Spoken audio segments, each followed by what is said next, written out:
Hello, welcome to the first edition of Let's Talk Cancer by the Union for International Cancer Control.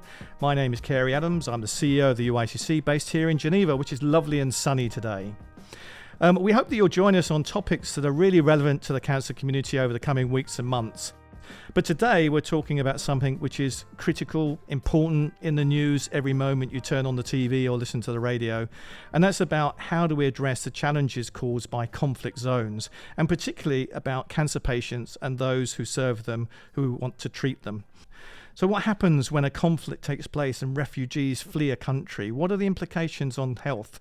Today, I talked to Richard Sullivan, Professor of Cancer and Global Health at King's College London. Used to be on the UICC board for a couple of years, but there's a UICC friend for a long, long time, and no doubt will be in the future. So Richard, it's an absolute delight always to introduce you. Tell us about how you got involved and what your experiences have been. Thanks, Cary. Wonderful to join you. I guess after I qualified for medicine, I always had a very strong tropism for looking to work in humanitarian settings. And certainly my early career in medicine, I worked in numerous countries in some really quite challenging conflict-related situations.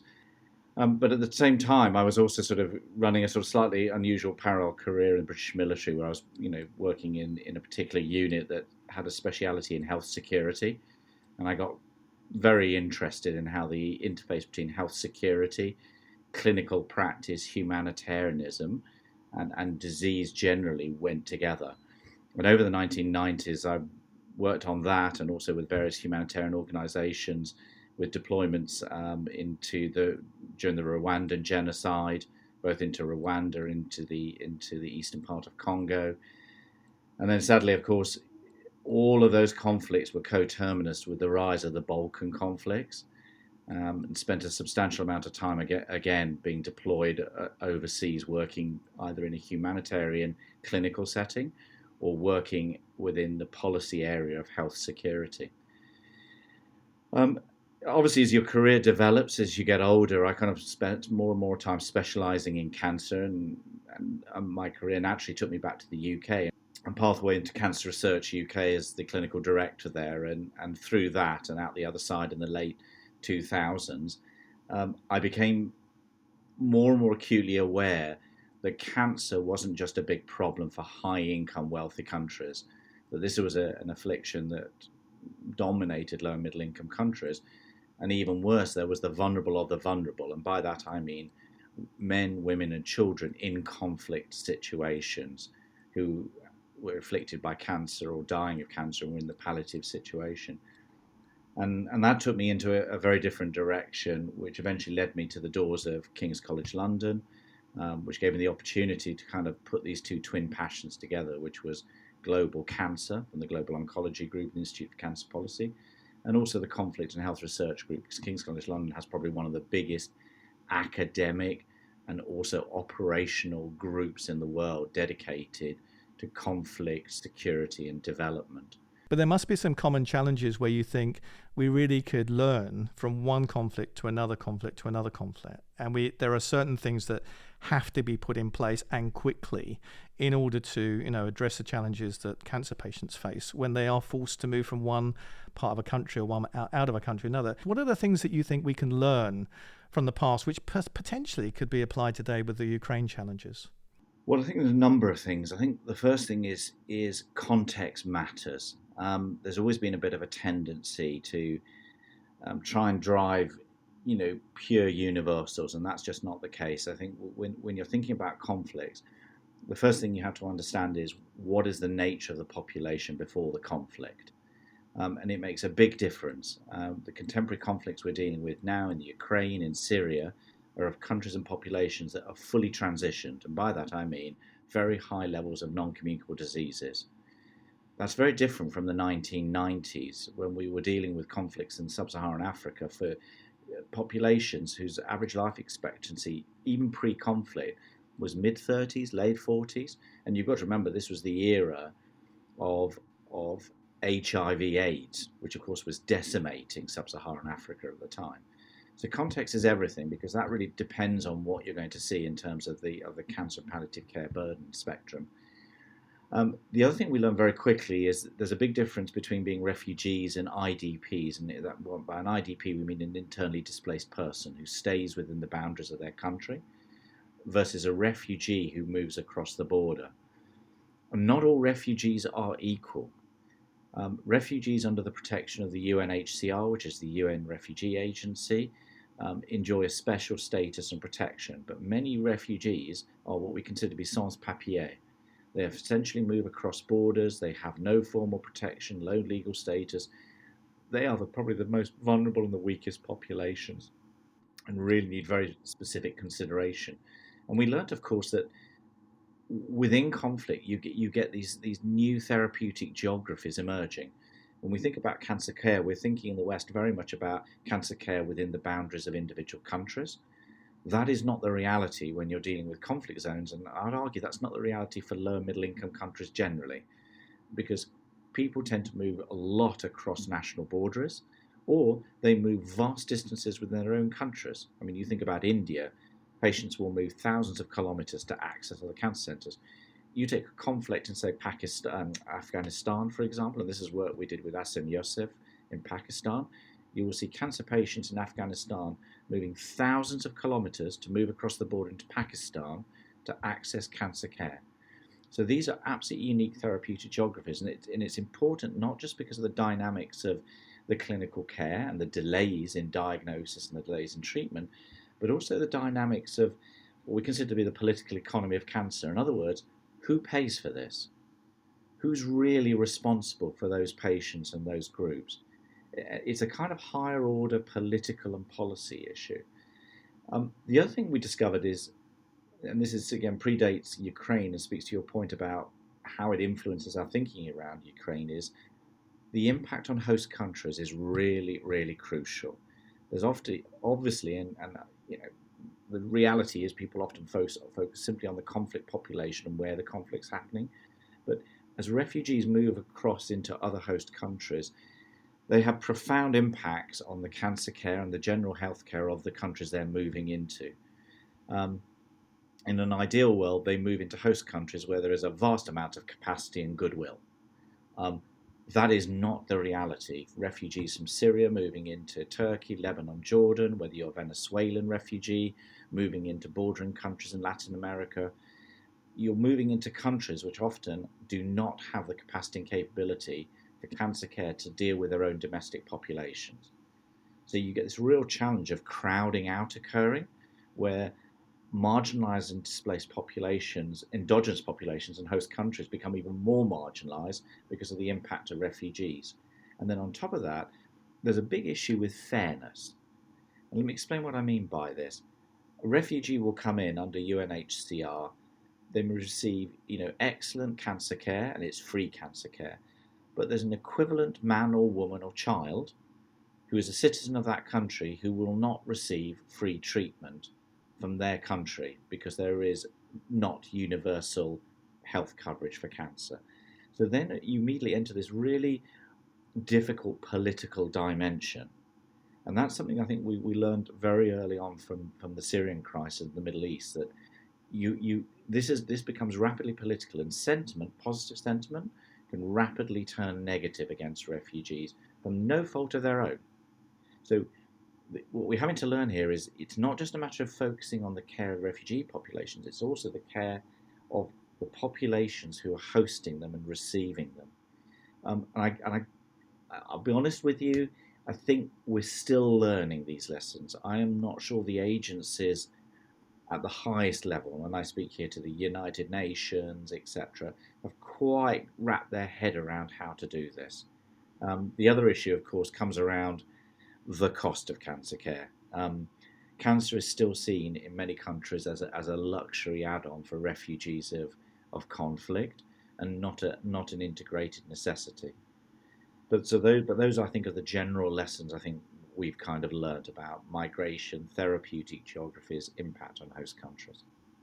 Richard, you prompted me to remember a time when I was in Jordan with a good friend of ours, Princess Dina Mored, who of course used to be the president of UICC, and we had a lunch, I think it was, with the Minister of Health. And it's about the time the Syrian refugees serious numbers were coming into Jordan. And the Minister of Health sort of shocked me by saying that his country had run out of antibiotics for the whole population within 2 months, and he had no budget for any more. And that was just basic antibiotics. That sort of brought to life to me the challenges of the receiving country and the goodwill of the Jordan people. As you know, they are fantastically welcoming, lovely people. They wanted to help, but the compromise was it was undermining the health system of the Jordanians themselves. So, I'm sure you saw that when you've been there. Indeed, and I guess one of my disappointments was that the international aid community has not learned at the pace it really should have done. I mean, a lot of people were doing a lot of excellent work. Friends and colleagues of ours, Cary, Teza Kutluk, Omar Shamir, and Asim Mansour from King Hussein Cancer Center were doing amazing work looking at what the true costs of care were for refugee populations. And we had that sort of data, but it wasn't being translated into the sort of bilateral funding that was necessary in order to support these patients. So there was what I think it illuminated was a disconnect between a refugee system stuck in the past, focused still on reproductive health, infectious disease, child and maternal mortality, and the new reality of conflict zones, which are urban, transition societies, health literate populations, and much more complex NCD needs. Richard, moving on to the challenges that we have in Ukraine and the surrounding countries today, we've heard about cancer treatment centres being overrun already. What's your take on the situation today? One of the things about conflicts is the kinetics of conflicts can be incredibly rapid. Don't be wrong, around the world there are vast numbers of frozen conflicts, Nagorno-Karabakh, Gaza, etc. But then you have conflicts which are super kinetic and the dynamics change rapidly. So as it stands at the moment, Ukraine in and of itself had pretty good age standardized mortality rates prior to the war. In other words, of course there were issues, there were deficits in universal health coverage, but nevertheless there were numerous cancer centres. We think anywhere between about 30 and 42, if you include the private sector, cancer centres spread amongst the different oblasts across the Ukraine. Sorry, and I should mention an oblast is like a district. So that was the reality before the war, and what you've seen is obviously rapid destruction of medical infrastructure in the north, in the east, and in the south. And so we're seeing, and again, the intelligence is relatively sketchy at the moment of what is still functioning in those regions. But you're seeing a huge, huge number of internally displaced people who are moving essentially westward, even beyond Kiev, into the vast remaining cancer centers that are still operating in the west of Ukraine, around Lviv. We know that many men who were actively being treated for cancer but nevertheless were ambulatory have already joined the military. So they're out of the system in the front line. We know a lot of the women and children who have cancer are being moved out of the country as much as possible or being moved into the West.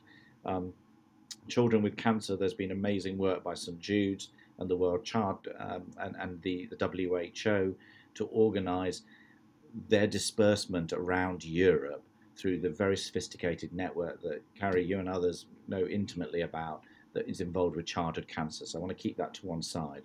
And then the situation then for men and women with hematological and solid cancers is much more complicated. There's no doubt that the centres in the West are still going in the Ukraine at the moment. They are suffering now from stockouts and shortages, unsurprisingly.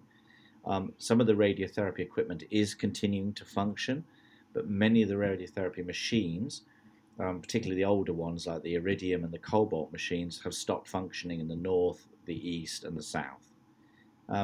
What we're seeing now, of course, is as of today, there are 3.6 million refugees that have crossed the border.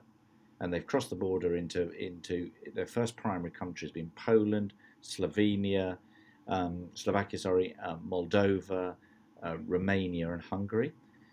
To give you some idea of the numbers here, because 2 million moving into Poland doesn't really mean anything, but what that is between 5 and 8% increase in the population of Poland in under a month.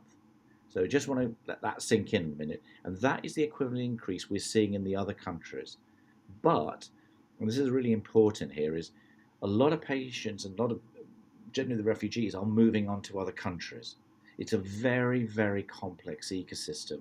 People are going where family and friends are, um, where they have other sort of social bonds. So there's a really, really strong dynamic of people moving. In terms of cancer patients, they're essentially being referred either through doctor to doctor peer network. So a Ukrainian doctor ringing up a friend in one of the Polish centres or Romania and saying, I need to get my patient to you as soon as possible.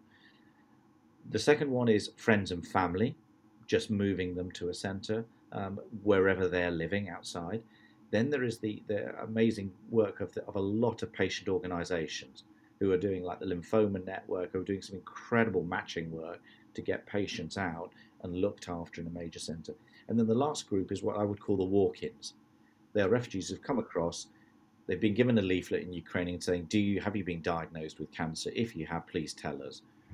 Um, and they're the walk-ins in the sense that people are having to deal with now. Now, the challenges there are numerous. To give you one idea, many patients are turning up without any notes and who barely know how they've been treated. And that's a really big clinical challenge. It's not to say not all of them. We've seen some amazing innovations. For example, the lymphoma networks are bringing out Excel spreadsheets with basic data on. But we've got many patients at the moment who are coming in who have to be literally either worked up from the start again, or for whom we're really not sure where they are in their journey. We're also dealing with the issue that even some of the countries like Moldova, this afternoon we were talking to the Moldovans, they have a relatively weak cancer care system there. It burns hot at the best of time. They don't have capacity for their domestic population. And the 94 or so patients they've received from Ukraine at the moment is almost too much. Now, there are referral networks occurring in terms of moving patients from Moldova to Austria, but unsurprisingly, a lot of Ukrainian patients don't want to go. And they don't want to go because they have family and friends in Moldova because it's close to the border. So there's a real interesting tension at the moment going on with the triaging of patients, the capacity of centres, and then the wishes of the patients and the families themselves, I think has to be dealt with. But the situation is very fluid at the moment, that I can tell you. Yeah, Richard, I agree, and obviously UICC is trying to be involved as much as it can. We've started a solidarity fund, which a lot of organisations are contributing to, and at some point we can make that money available to those who need it. But in the meantime, I'm conscious that many European organisations, as you just described, are stepping up to the plate, and they are providing as much support as they can do.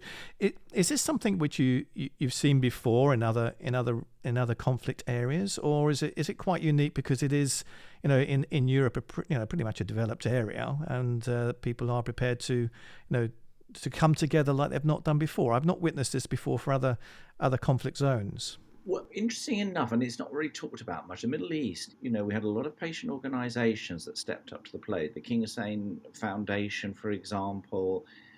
In Turkey, there were a number of charitable organisations in Konya and Gaziantep, particularly for women cancers and for vulnerable women with cancer. And of course, in Lebanon, which has no socialised healthcare system at all, and everybody's at the mercy of the private sector, philanthropy and patient organisations played a major, major role in protecting Syrian patients diagnosed with cancer from catastrophic expenditure and helping them navigate their way through. It's just the narrative often about these groups is relatively quiet. I will say, though, the volume of the patient organisation and networks in Europe is obviously a log order greater than we've seen everywhere else. And as you rightly said, these are mature countries with mature organisations which cut across advocacy, care, major transnational research networks, all who've come together. And I include as well, the pharmaceutical industries come to the table offering help. There are a lot, and that's fantastic. You can have something. Sometimes they'll have something called the poverty of riches, which is there's so many people piling in. It's very difficult sometimes then to coordinate things in a light touch way that achieves the best outcomes. I totally agree with that, Richard. I think one of the things that we have to do is listen to people like yourself with the expertise and knowledge, and those who know the region as well, to be guided on how the support should actually flow into the region, at what time and for what. So thank you very much, Richard. I do hope we're going to see you at the World Cancer Congress, because I believe you have a session that's been accepted on this particular subject. But let me just say thank you very much. The World Health Organization, ECHO, Mike Morrissey, ASCO, all these other groups I've mentioned, they are there doing the heavy lifting day in, day out. Thank you to UICC as well for the financial support. This makes a massive, massive difference. And I've been incredibly impressed. In that sense, I think people have learned from the past. I've been incredibly impressed with the solidarity and the focus. So just to, I'm happy to be a spokesperson today, but for people listening, thanks and credit goes to those individuals and also to the clinicians on the front line. Richard, I think we all agree, and at the end of the day, we don't want anyone to die of cancer unnecessarily if we can get the treatment and support and help to them that we know we've got within the region. So let's see what we can do. Thank you for listening to this episode of Let's Talk Cancer. If you'd like to hear more about Richard, as I said, come to the World Cancer Congress on the 18th to 20th of October here in Geneva and talk through his experiences going back many, many years. And if you want to know more about UICC, come to uicc.org and follow us on social media, and we'll see you again soon. Thank you very much.